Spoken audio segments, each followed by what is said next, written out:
Welcome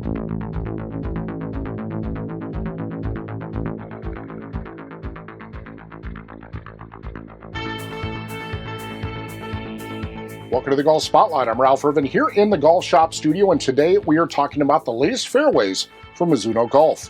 But before we get into the clubs, I ask you to click on the red subscribe button down below and turn on your notifications so you never miss an episode of the Golf Spotlight. And comment, is it important for you to match your woods to your driver in terms of brand? Let us know. But now, let's get to these clubs as we are joined by Mizuno Golf Product Manager Chris Voshell. Chris, thanks for joining us once again. Anytime, I appreciate it. I love talking new product. It's especially fun to talk about new product that is innovative, and that's what's going on with the STZ Woods.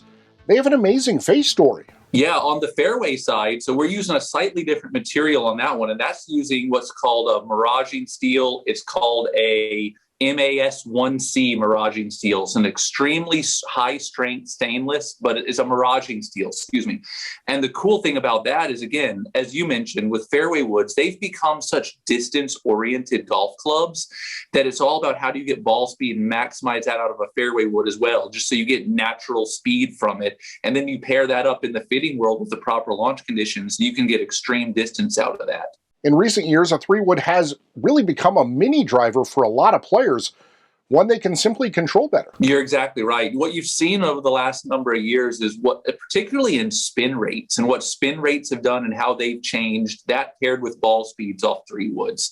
So if you go back, I'm going to call it 5, 6, 7 years ago, a better player hitting a 3-wood is going to have 3,500, 3,700 RPM of spin and a really high ball flight. The modern 3-wood now, as we lower that sweet spot, as we do a lot of things internally to get that speed and get that proper launch and spin characteristic, it's now not uncommon to see sub 3,000 RPM in spin, and that's why they're going so much longer. You're getting so much more out of them, and with the new STZ fairway wood, you're going to see a very high launch, a moderate spin rate. It's not crazy low because you still have to have enough speed to handle those sub 2,500 RPM spins, but it's got enough spin to keep the ball in the air, but at the same time, it's not going to fall out of the sky quickly. It is really crucial to get the ball up in the air with fairway woods, and you do your part with weight distribution using wave technology. That's exactly right. So the wave technology is a really cool thing that we've been tweaking year after year to get more and more out of it. So with the newest iteration of the wave technology, we actually were able to save additional mass on the first half of the wave.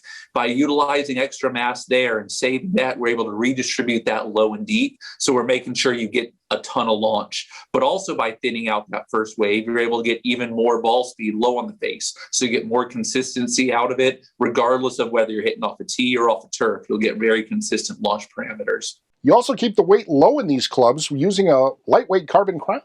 As fairway woods have evolved, that's a big part of it, is how can you concentrate mass low and deep? And taking it off the highest part of the golf club, the crown, is a great place to start.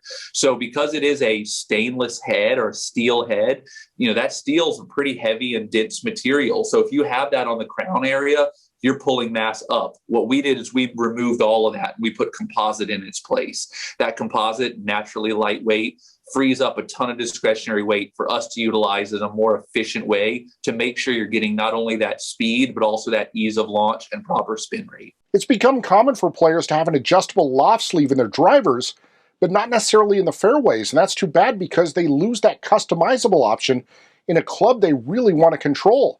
The STZ woods, however, do have a fully adjustable hosel sleeve. You're totally right. And the fairway wood is one of those areas where 15 degrees is not for everybody, and neither is 18 degrees. The loft that you need to get the distance you want and to get the gapping properly, you need to be able to dial that in. And also face angle is a big part of that as well. Some people are very, very picky to the face angle, particularly of a 3-wood. You talk to a better player and you show them a 3-wood that's going to start hooking, and that scares the crap out of a lot of people. So the ability to be able to adjust it with our quick switch adapter allows for a lot of fitting capabilities. It also allows it to work for a number of different players. Chris, if our viewers want more information about the STZ woods or anything from Mizuno Golf, where should they go? Yeah, MizunoGolf.com is your go-to source for all the information on the new STZ fairway woods and anything else Mizuno. Chris, thanks for taking the time to join us once again. Thanks so much, Ralph. We want to thank Chris Voschel for joining us here on the Golf Spotlight. Curious about the STZ or STX drivers? Chris and I broke those down as well. Once again, please click that subscribe button and turn on your notifications so you never miss one of our exclusive features. Have a question? Leave a comment down below. We always reply. Follow us on Twitter at Golf Spotlight. Get the latest from us on Instagram at The Golf Spotlight. And listen to the Range podcast where we learn the stories behind some of golf's great equipment creations and amazing moments. Finally, we want to thank you for joining us here on the Golf Spotlight as we continue to give you the information that you need for your next golf purchase.